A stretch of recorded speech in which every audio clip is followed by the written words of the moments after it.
Now these are the judgments which thou shalt set before them. If thou buy an Hebrew servant, 6 years he shall serve, and in the 7th he shall go out free for nothing. If he came in by himself, he shall go out by himself. If he were married, then his wife shall go out with him. If his master have given him a wife, and she have borne him sons or daughters, the wife and her children shall be her master's, and he shall go out by himself. And if the servant shall plainly say, I love my master, my wife, and my children, I will not go out free. Then his master shall bring him unto the judges. He shall also bring him to the door, or unto the door post, and his master shall bore his ear through with an awl, and he shall serve him forever.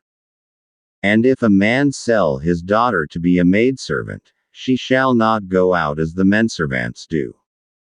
If she please not her master, who hath betrothed her to himself, then shall he let her be redeemed.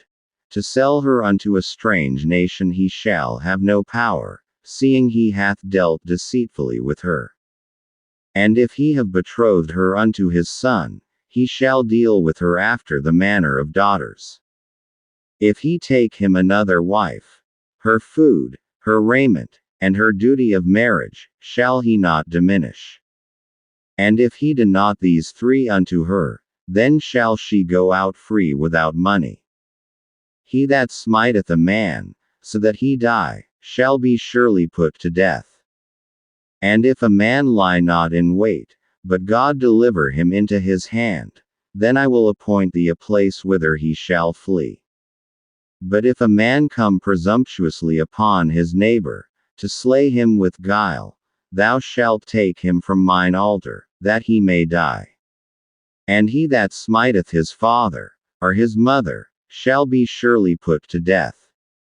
And he that stealeth a man, and selleth him, or if he be found in his hand, he shall surely be put to death. And he that curseth his father, or his mother, shall surely be put to death. And if men strive together, and one smite another with a stone, or with his fist, and he die not, but keepeth his bed. If he rise again, and walk abroad upon his staff, then shall he that smote him be quit. Only he shall pay for the loss of his time, and shall cause him to be thoroughly healed.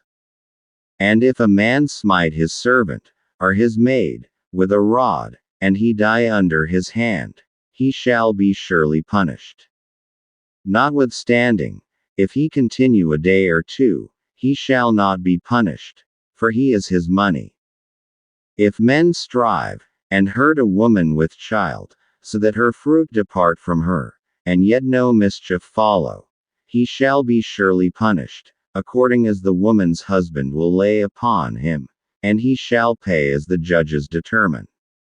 And if any mischief follow, then thou shalt give life for life, eye for eye, tooth for tooth, hand for hand, foot for foot, burning for burning, wound for wound, stripe for stripe.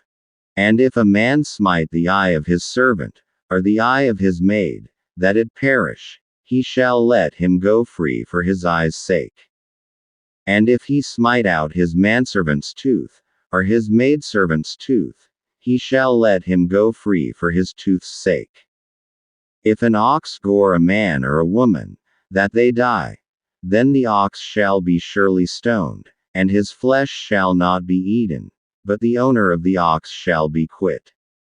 But if the ox were wont to push with his horn in time past, and it hath been testified to his owner, and he hath not kept him in, but that he hath killed a man or a woman, the ox shall be stoned, and his owner also shall be put to death. If there be laid on him a sum of money, then he shall give for the ransom of his life whatsoever is laid upon him. Whether he have gored a son, or have gored a daughter, according to this judgment shall it be done unto him. If the ox shall push a manservant or a maidservant, he shall give unto their master 30 shekels of silver, and the ox shall be stoned. And if a man shall open a pit, or if a man shall dig a pit, and not cover it, and an ox or an ass fall therein, the owner of the pit shall make it good, and give money unto the owner of them, and the dead beast shall be his. And if one man's ox hurt another's, that he die, then they shall sell the live ox, and divide the money of it, and the dead ox also they shall divide. Or if it be known that the ox hath used to push in time past, and his owner hath not kept him in, he shall surely pay ox for ox, and the dead shall be his own.